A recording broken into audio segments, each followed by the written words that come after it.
Zipo dawa nyingi ambazo tumezitoa na ambazo zinatumika kutibu magonjwa sugu kwa kuku.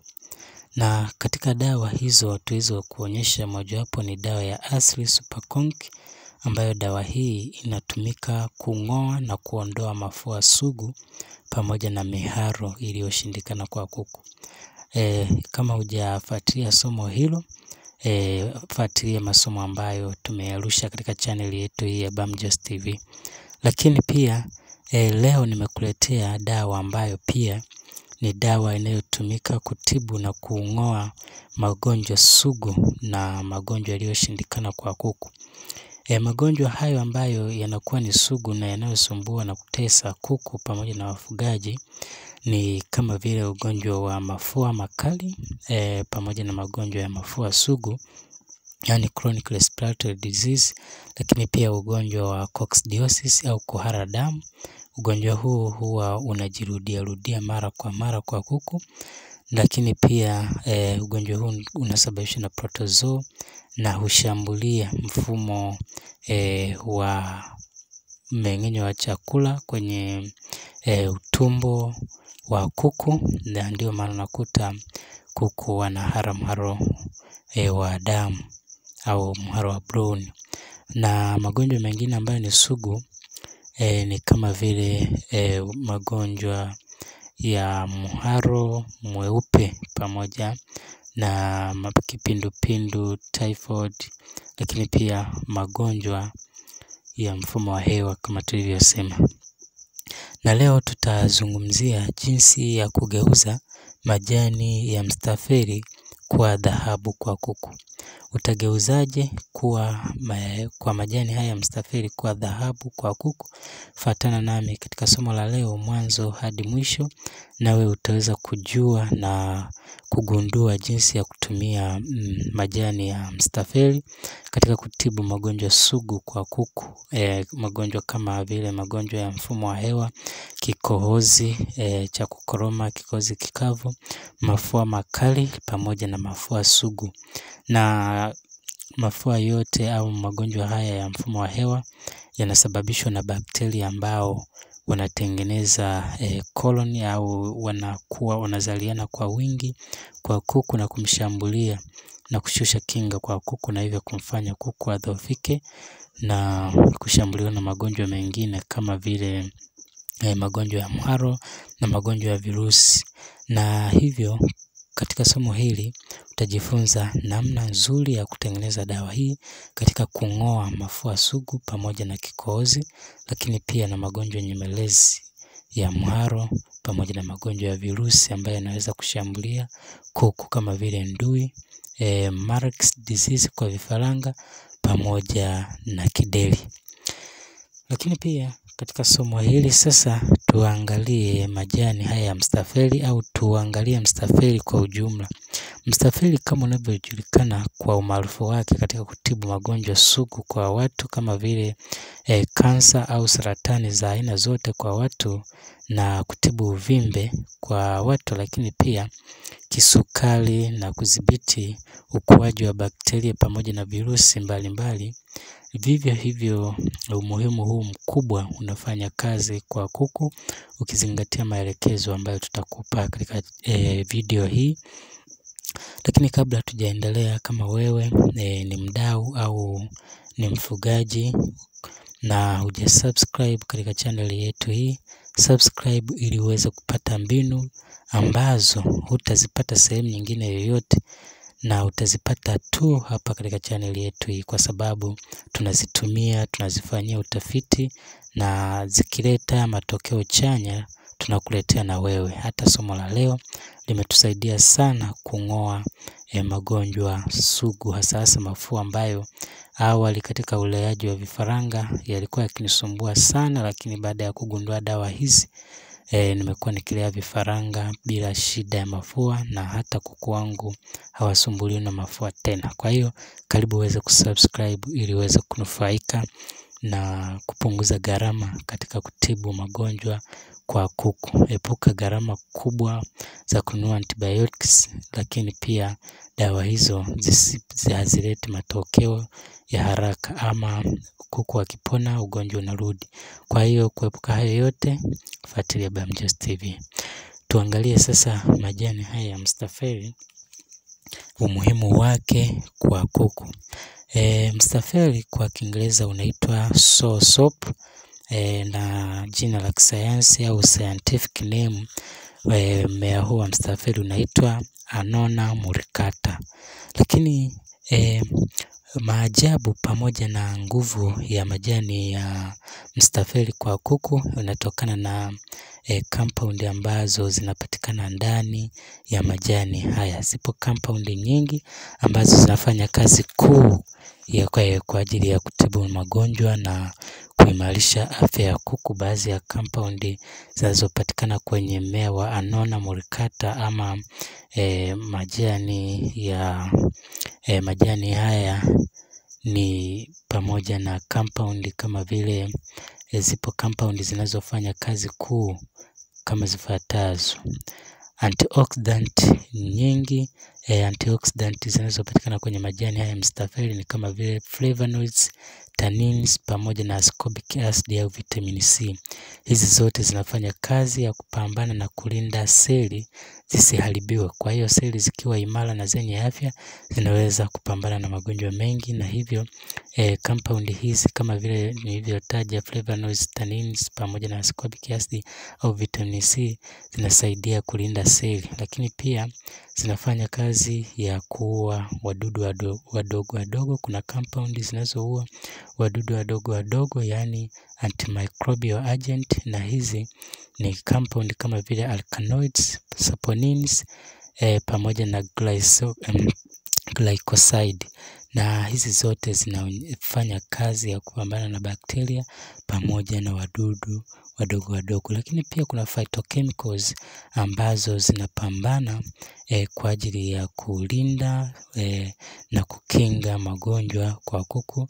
Phytochemicals zinazopatikana kwenye majani haya ni kama vile terpenoids pamoja na coumarins na lakini pia zimo phytosterols ambazo zinapatikana kwenye majani haya na zinafanya kazi kama phytochemicals.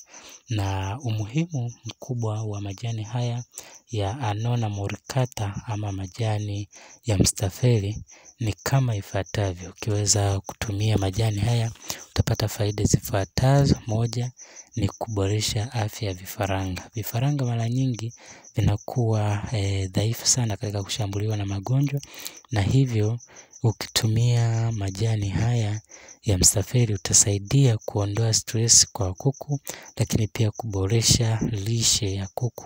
Lakini pia faida nyingine inasaidia umeng'enyaji wa chakula, na hivyo kusaidia kuongeza pancreatic enzyme. Hizi ni enzymes zinazopatikana kwenye pancreas na zinasaidia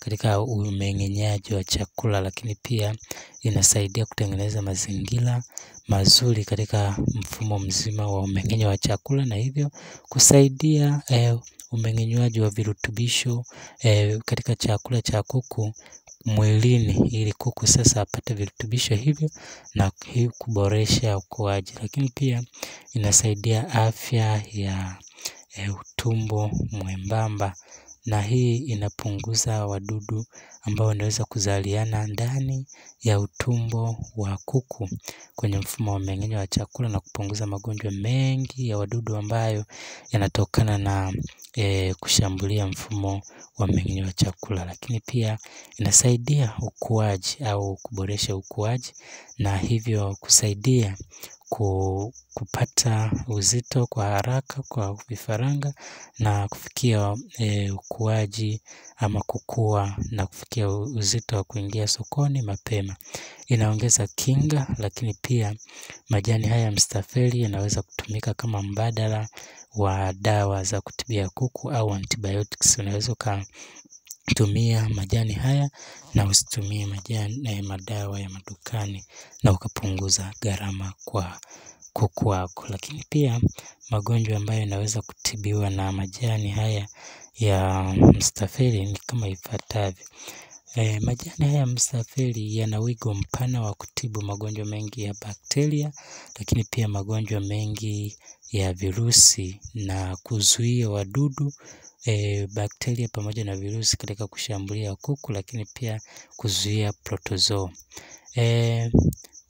Majani haya yanaweza kuzuia bakteria, maambukizi ya bakteria na kupunguza maambukizi ya bakteria kama vile Escherichia coli, bakteria ambao wanaongezeka sana, wanazaliana kwa kasi kwa vifaranga katika utumbo mdogo au utumbo mwembamba, na hivyo kusababisha ugonjwa wa colibacillosis.